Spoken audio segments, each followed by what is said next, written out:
Testimony continues during Larry Millete's preliminary hearing. For the first time, we're hearing from Maya Millete's father. It's our top story on the 4. I'm Heather Myers. I'm Carlo Cicchetto. Pablito Tabalanza was first on the stand for day 4 of this hearing. An interpreter assisted with his testimony. CBS 8's Kelly Hessdahl joins us live from downtown with what we learned today in court. Kelly. Yeah, that's right. And it took a little bit longer to get through Maya's father's testimony because of that language barrier. However, the prosecution did bring up a couple of key moments today, and one was the day that Maya's father went to the Millete home after Maya disappeared. He went looking for Maya. Of course, he did not find her. Larry was at the home, however.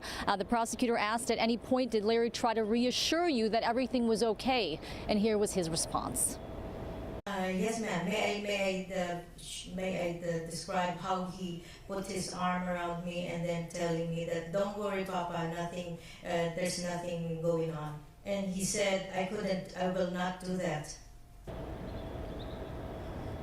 And he testified that Larry said, I love Maya, I will never do that. And the prosecutor asked him to clarify. Larry said he will not do what? And Maya's father responded, I don't know what he meant. Now, Pablito Tabalanza also testified about a bizarre conversation, he says, that happened between them during a family gathering back in 2020, a few months before Maya disappeared, where he says Larry told him, I will kill him. He said it twice and then raised his shirt and showed Maya's father a gun in his waistband.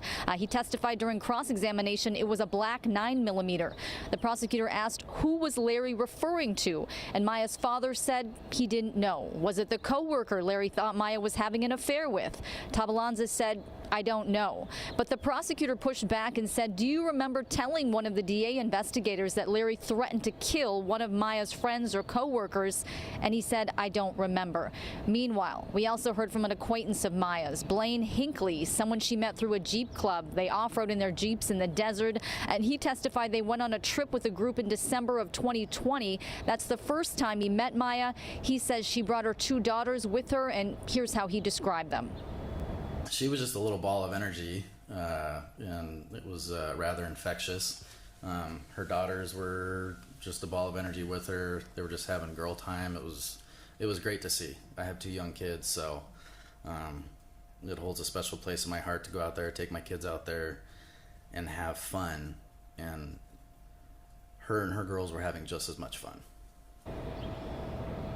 And Hinckley testified you always take a lot of pictures when you go on trips like this. So the prosecutor showed him photos of Maya and her daughters, and he described them as connected, bonded, and energetic. So I think this was the prosecution's way of reminding the judge this was a good mother. This was someone who loved her children. This is not someone who would have just left them. Heather and Carlo. Yeah, a lot of revelations coming out in the courtroom today, at least according to that testimony. Kelly, describe the mood in the courtroom today, and were there as many people there today now that we're on day 4 as there have been as of last week? Yeah, and it wasn't quite as crowded today. I would say, in fact, there's probably more media there than there is anybody else. But I will say the mood was, I think the judge is getting a little impatient at this point because it was a long day.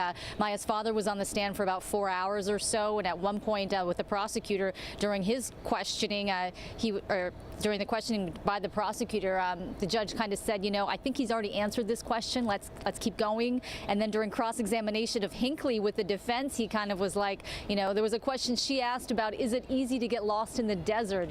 And he was like, is this even relevant? Let's just keep moving. Kelly Hessdahl reporting live. Sounds like we're 1 week in. We know there's at least a week more to go in this preliminary hearing. A lot of work. Thanks, Kelly.